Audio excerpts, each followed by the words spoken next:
Hepatitis foundation of ত্রিপুরার শাখার সম্মেলন অনুষ্ঠিত হয় বৃহস্পতিবার।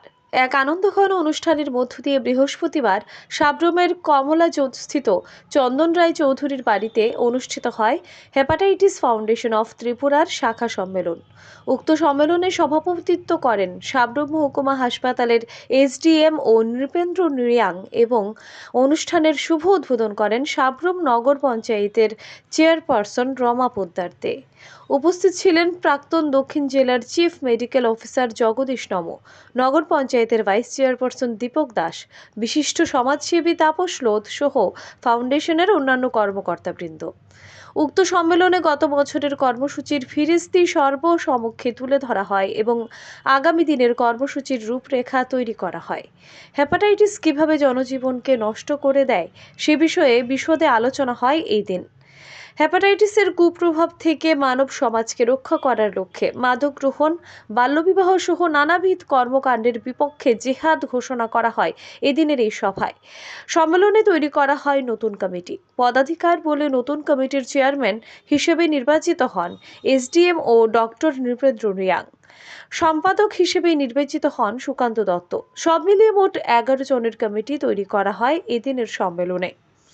Bureau report, digital Tripura. সেটা হলো ভবিষ্যৎ প্রজন্মকে কিভাবে হেপাটাইটিস রোগ থেকে বাঁচানো যায়। কারণ হলো হেপাটাইটিস এমন একটি রোগ যা আমাদের লিভারের প্রদাহ সৃষ্টি করে এবং পরবর্তী সময় এটার মধ্যে বিভিন্ন প্রকারের জটিলতা আসে এবং সেটা ব্যক্তির জন্য, পরিবারের জন্য, আমাদের সমাজের জন্য, আমাদের সরকারের জন্য একটা বার্ডেন হয়ে দাঁড়ায়। তো সেখান থেকে কিভাবে এটাকে বাঁচানো যায় সেই উদ্দেশ্য নিয়ে কিন্তু আমাদের হ্যাপাটাইটিস ফাউন্ডেশন অফ ত্রিপুরা কাজ শুরু করেছিলেন। আর একটা জিনিস আমরা সবাই জানি, একটা সময় এরকম ছিল যে হ্যাপাটাইটিস যে ভ্যাকসিনটা, সে ভ্যাকসিনটা আমাদের এই রাজ্যের মধ্যে বিভিন্ন জায়গাতে ইনডিসক্রিমিনেটলি দেওয়া হচ্ছিল। কারণ একটা ভ্যাকসিন যদি দিতে হয়, সেই ভ্যাকসিনের যে গুণমান বজায় রাখার জন্য যেরকম যে কোল্ড চেইন মেনটেনেন্স করা, সেটা যারা দিচ্ছিলেন তাদের পক্ষে সম্ভব ছিল না, তারা হয়তো বা জানতেনও না।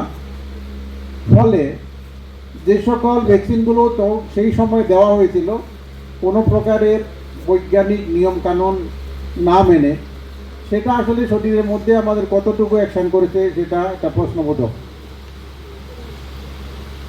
তাছাড়া আমরা দেখেছি সেই সময় এক একটা ভ্যাকসিন দিতে গিয়ে পার ভ্যাকসিন 300, 400, 500 এমনকি 600 টাকা পর্যন্ত যারা গ্রাহক তাদের থেকে নেওয়া হতো।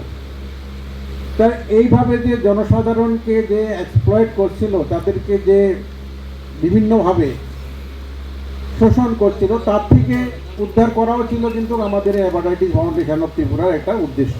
সেই জন্য বৈজ্ঞানিকভাবে সারা ত্রিপুরা রাজ্যে বিভিন্ন প্রকার যে শাখাগুলো আছে, সেই শাখার মাধ্যমে জনসাধারণকে ভ্যাকসিনের মাধ্যমে এই রোগটাকে প্রতিহত করার জন্য উদ্যোগ নেওয়া হয়েছিল।